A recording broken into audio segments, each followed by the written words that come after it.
Tampok sa 7th Bangsamoro Foundation Day ang SIPA sa Mangis sa pagsisimula ng isang linggong selebrasyon.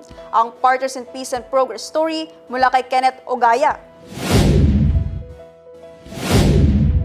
Nagsimula ngayong Lunes, January 19, 2026, ang week-long demonstration at open play competition ng SIPA sa Mangis, isang tradisyonal na larong Bangsamoro bilang bahagi ng pagdiriwang ng 7th Bangsamoro Foundation Day.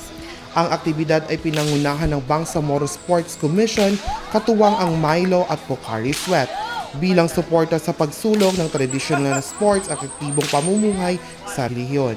Layunin ng aktibidad na ipakita ang ganda at lalim ng kulturang Bangsamoro sa pamamagitan ng sports, habang binibigyang pagkakataon ng publiko na makilahok, makaranas ng open play at manalo ng mga premyo. Ang on-site registration ay nagsimula kaninang alas 2 ng hapon, habang ang open play ay ginanap kaninang alas 2 hanggang alas 4 ng hapon sa open area sa tabi ng Office of the Chief Minister, harap ng Land Bank ATM.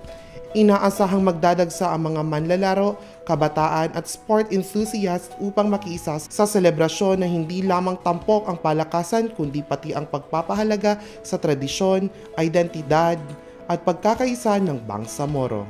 Iniimbitahan ang publiko na makiisa at ipagdiriwang ang Bangsamoro culture sa pamamagitan ng sport sa makulay at masayang aktibidad na ito. Kenneth Ogaya, iMinds Philippines.